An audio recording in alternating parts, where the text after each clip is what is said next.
How's it going out there, YouTube? My name is Jesse, and I am the curator for the Golden Age. Hero is not Golden Age. Oh, no, this one is actually out of the Bronze Age. Why would we do the Bronze Age? It was a request. We don't do Bronze Age, we do Golden Age. Yeah, normally we do focus on Golden Age, but this is a request, so I wanted to do it. What's the name of this hero? Silver Star. That's ridiculous.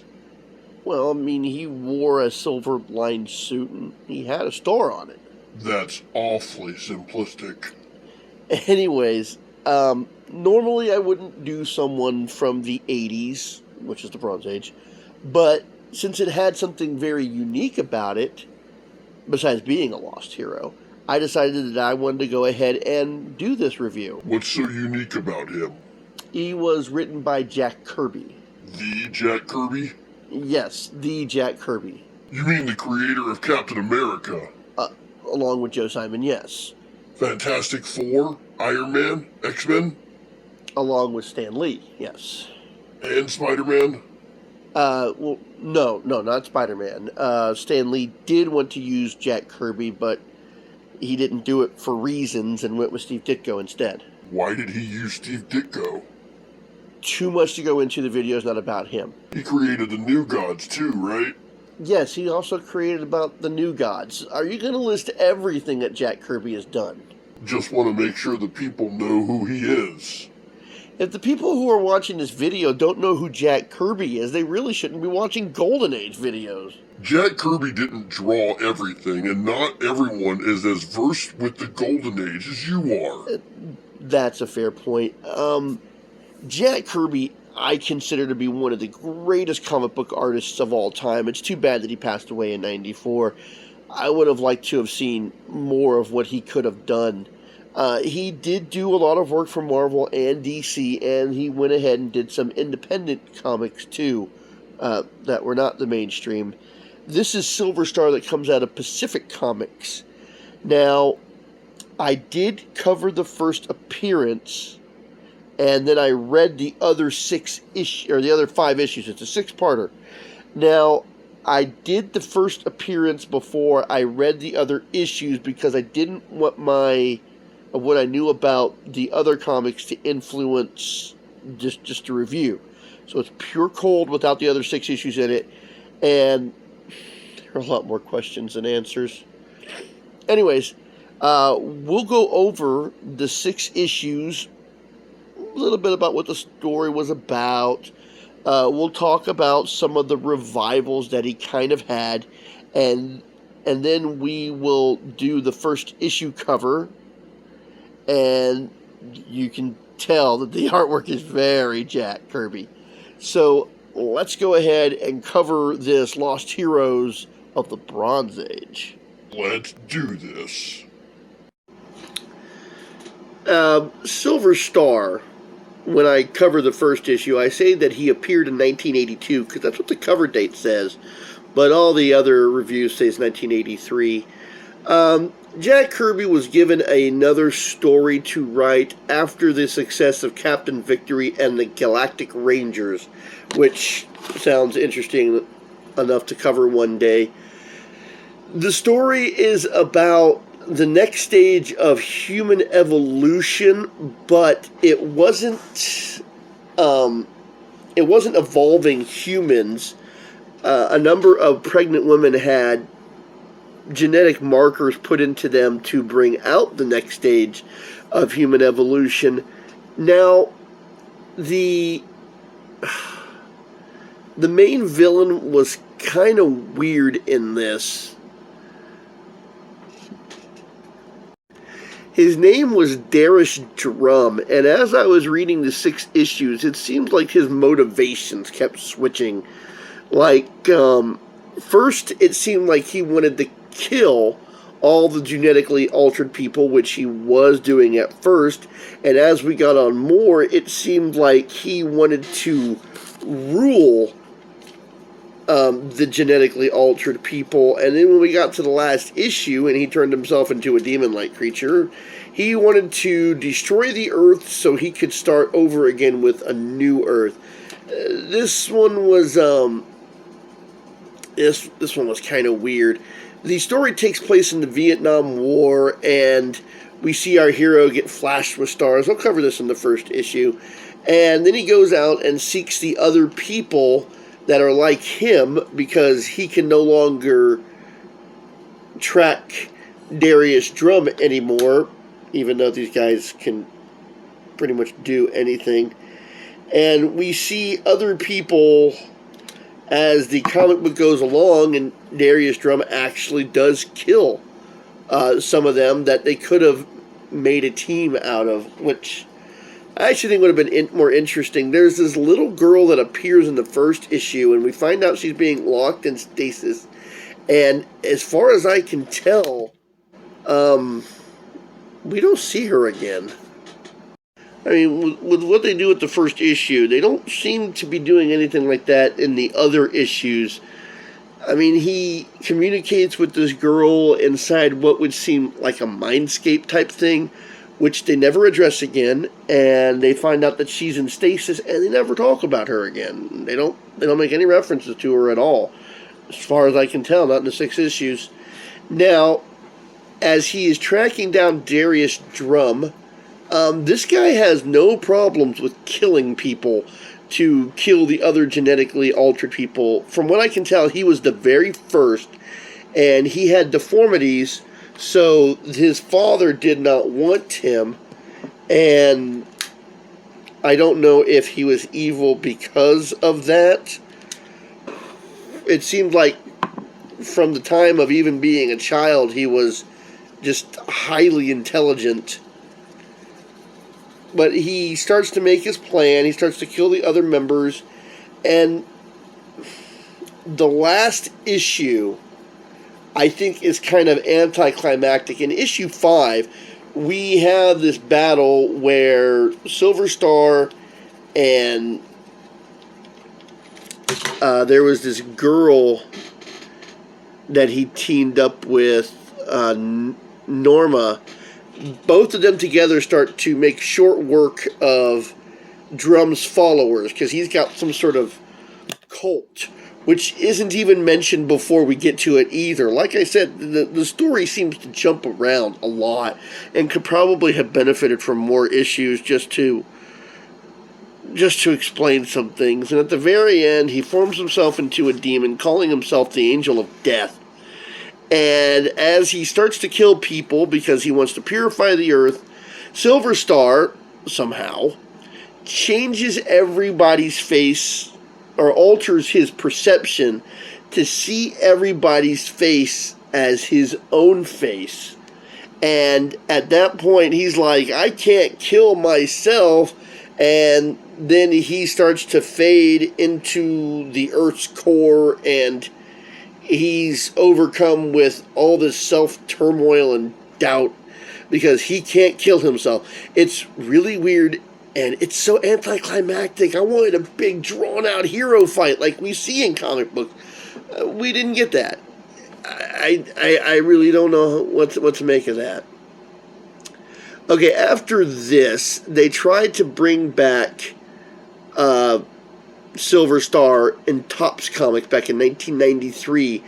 They were going to start, well, it says here that they were going to start the Kirby-verse, but I don't know if calling things verses like that was even a thing like then, how we have the Marvel-verse and we're trying to make the DC-verse, the Dark-verse for the horror movie characters. I don't know. They said they were trying to make the Kirby-verse, and it didn't go past the first issue. I think they printed the one issue before it was canceled. And in 2007, Image Comic Books took all these collections together and released it as a trade paperback. I guess there was some problems with issue 5 and 6, and they restored some of the artwork, or the colorization, so you could bring out all of Kirby's artwork. And in 2011, let's see, they released a series called Genus, which was supposed to be a tie-in to the original Silver Star, and it says it was a 6-issue tie-in, Kirby Genius. Genus, a Silver Star miniseries. So, Dynamite always brings stuff back. So, 6-part issue, kind of anticlimactic ending, 2 kind of revivals, and that's where we've gone. Let's go ahead and cover the first issue. Silver Star, Morgan Miller first appeared in Silver Star #1 in 1982, published by Pacific Comics and created by Jack Kirby.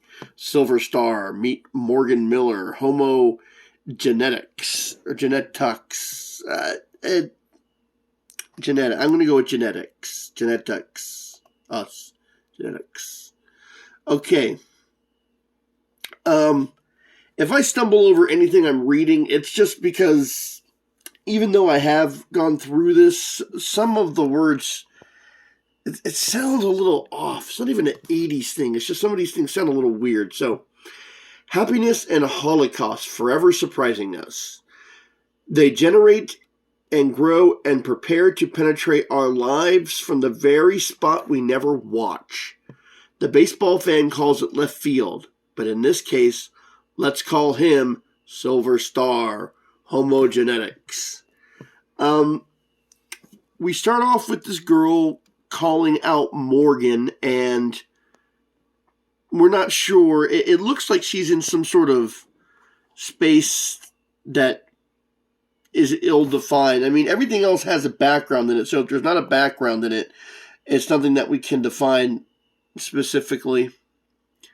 And then we come over here, and we find out that she's singing a birthday song to Morgan, which we're going to guess is Morgan Miller. And then we see him, he's fighting in this war, which we will find is the Vietnam War. And if you see the outfits that they're wearing, it's very reminiscent of the Vietnam War. Explosions are happening around him, and then we see him, he's looking dazzled, amazed, confused, and all of a sudden we see this pattern exploding on the surface of him.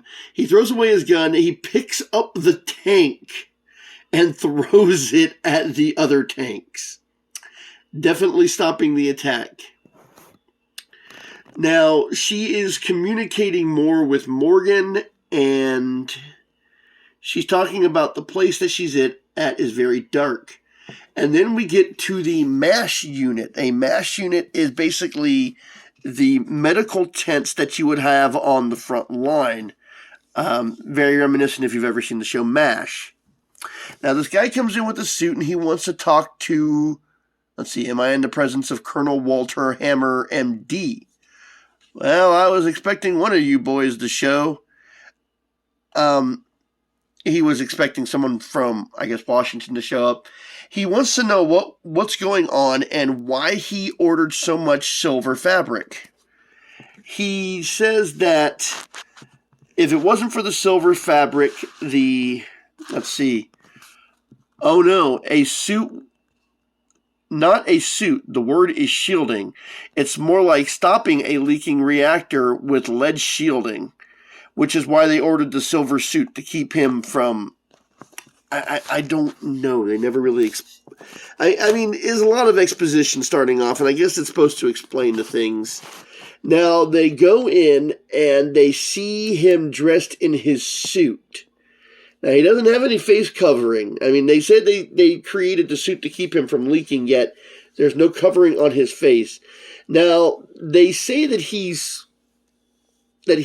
all of his vitals are normal and that he should be conscious. He's just not. It says, I don't know why, sir, but I would confirm. It says that it doesn't add up. He's gone into a coma.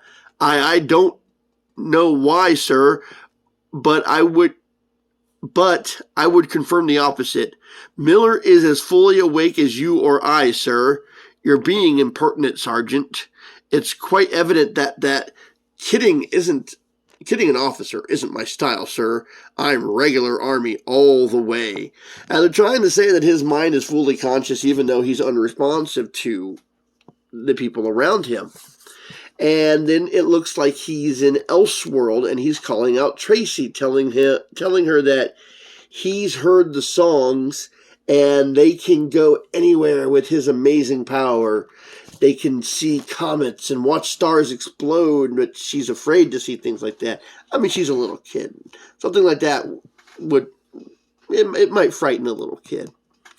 So they go to a planet, and he is watching her admire the surroundings, and then she tells her not to come to this Elseworld until he can come home and see her. Apparently, they know each other in the real world, and they can communicate with each other in this place that is beyond what anybody can really describe. Now, as we go down, we see this rising figure coming up from behind the rock while they're talking about his secret mission and, stay away. That's very Jack Kirby right there. I mean, if you had any doubt, right there just shows you. So we go back to these guys talking again, and they're trying to figure out what the situation is. We look at one of his x-rays, and it looks like exploding stars are in his head. Medically speaking, Doc, what in the hell have I been looking at? A storm, a sudden storm of metabolic energy that could burn you and I to a black smelly spot on the floor. Yeah, there's a lot of weird things like this. What they come to find out is the father of Morgan Miller, which they called, Cowboy. They called him Cowboy. He put these prenatal implants into a lot of pregnant females so they would be able to sire offsprings that is very reminiscent to our hero. And the doctor is taken by surprise. And then we have this odd thing in these three phrases.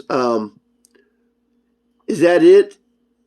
Or they're talking about how he is the next generation, how he's a superior species. Is that it?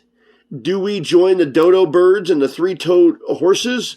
Most likely. Hey, come on, Mr. Big. And one of the weirdest phrases I've ever seen in a comic book, and I can't believe I'm about to say this line. Don't rattle your gonads in my ears. It's right there for you to see. I don't even know how to respond to that statement. I don't even know what the context of that statement is. Don't rattle your gonads in my ears. I don't even know how to interpret that. Okay, and then he says, we built the bomb, and if he says Mother Nature doesn't give a damn. It still doesn't make any sense. We built the bomb, and if we can't handle all the little old atoms, well, Mama gets a man what can. It still doesn't explain the sentence. And he's saying that it looks like that Homo sapiens are on the way out, while Homo genetics, the altered species as the next generation is in. How he starts to grow on the table. He becomes incredible size. They get two beds to try and completely hold him. And we find out that while in this Elseworld, this creature has created a giant robot, and he grew to an incredible size to battle the robot. And I guess as he increased his size in Elseworld, he increased his size in the normal world as well. He destroys the robot, and this guy starts talking. I don't know. He's saying a whole bunch of nonsense. One of the last things he says is it not childhood, the true dominion of Satan?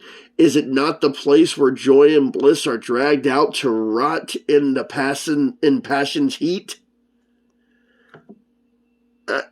I don't know. He seems to be talking about the upcoming storm, as you will, because there's always a coming storm.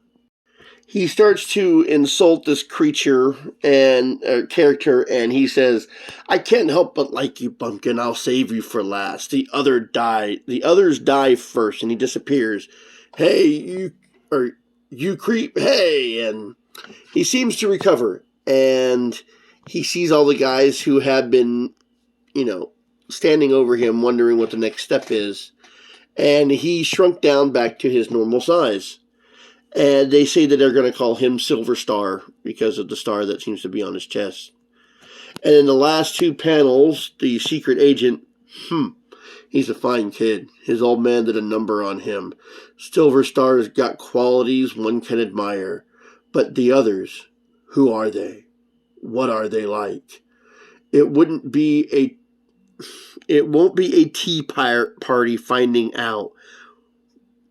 I can't even. And foremost among the others, dangerous and deadly, Driest Drum, Drumm. Because you know you're evil if you have to include extra letters into words that don't need extra letters. And that's the first issue. More questions and answers? Well, I hope you enjoyed this video. I hope you learned something about a character from the 80s.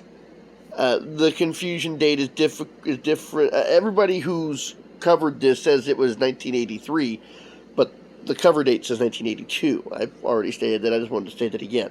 So I'm going to go with 82 because that's what the first cover date was. Anyways, I hope you enjoyed this review. Got some more requests on the way. So until next time, I'll be seeing you.